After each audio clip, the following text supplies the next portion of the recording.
Hello guys. So आज आपण बनवणार आहोत वरईचा भात. तर मी कढई ठेवलेली आहे. ह्याच्यामध्ये तळण ऑलरेडी तळलं होतं मी उपवासासाठी, एकादशी असल्यामुळे. सो आता ह्याच्यामध्ये थोडंसं तेल घेतलं आपण आणि तूप टाकायचं आहे.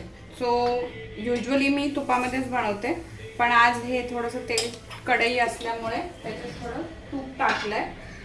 सो हे जसं गरम होईल, आता गरम झाल्यानंतर आपल्याला ह्याच्यामध्ये टाकायचं आहे जिरे. जिरे टाकले, त्याच्यानंतर मिरच्या,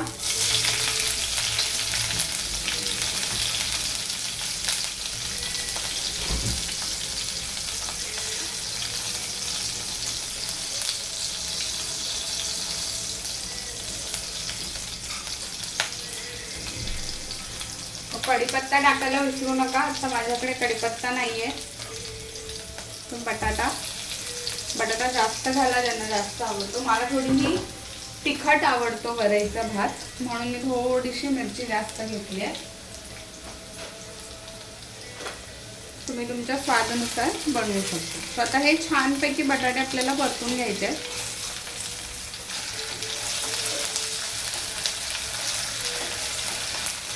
तुपामध्ये केलं ना की वरईचा तांदूळ खूप छान लागतो, म्हणजे असा त्याला चव येते. नाही तर मग ते तुमचे जर उपवास खूप होत असतील आणि तुम्ही जर सारखे वरई आणि साबू खात असाल तर ते थोडंसं खायची इच्छा होत नाही. सो मी रेकमेंड करेल तुम्ही थोडासा भात तिखट बनवा आणि तुपामध्ये बनवा. आणि ह्याच्यामध्ये आपण जेव्हा मीठ टाकू ना तेव्हा मीठ थोडंसं आपण जास्त टाकायचं,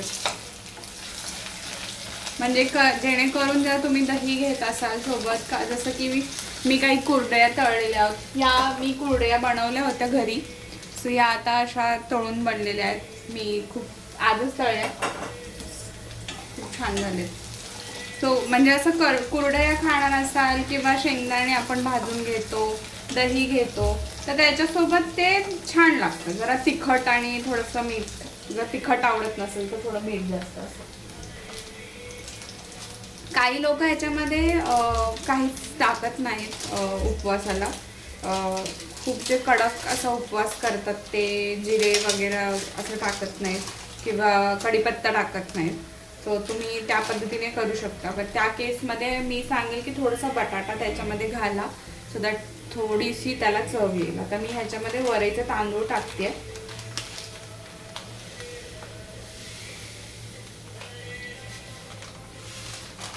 आता हा वरईचा तांदूळ जो आहे ना, हा तेलामध्ये अगदी छानसा भाजून घ्यायचा. जसं की आपण जिरा राईस करतो किंवा आपण मसाले भातासाठी तांदूळ घेतो तेव्हा फोडणीमध्ये जेव्हा भात टाकतो तेव्हा छान परतून घेतो, तसाच सेम हा भात देखील छान परतून घ्यायचा. याचा देखील वास येतो छान.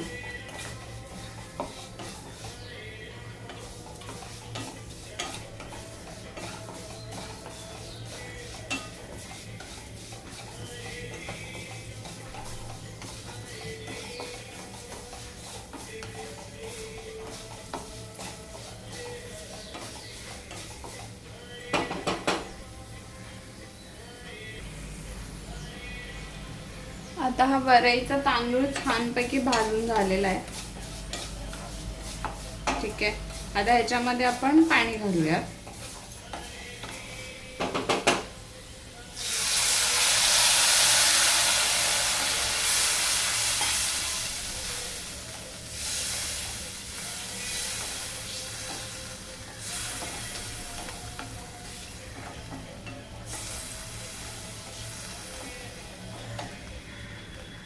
आता ह्याच्यात आपण मीठ टाकायचं आहे. स्वादानुसार मीठ टाका.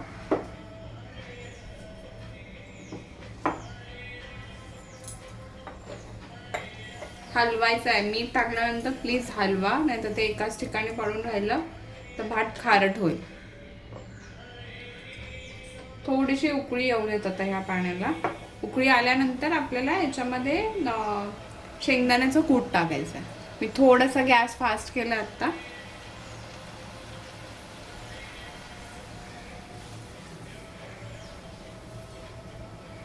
त्याला उकळी आलेली आहे, तुम्ही पाहू शकता.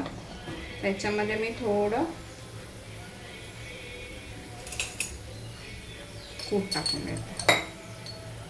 ज्यांना कूट जास्त आवडतं त्यांनी जास्त टाका. ज्यांना कोलेस्ट्रॉल आहे कमी त्यांनी तेलही कमी टाका आणि शेंगदाणेही कमी टाका. ठीक आहे, हे आता मी टाकून दिलेलं आहे. आता त्याला उकळ आल्यानंतर थोडा गॅस मध्यम आचेवर करायचा आहे, जेणेकरून आपला जो राईस आहे तो चांगला फुलेल. नुसता गॅस फास्ट केला तर पाण्यामध्ये कमतरता होईल आणि नुसताच वाफ बनून जाईल. मी याच्यावर झाकण ठेवते आधी. स्वतः हा ॲटलिस्ट 10 मिनटं तरी छानसा वाफवू द्यायचा.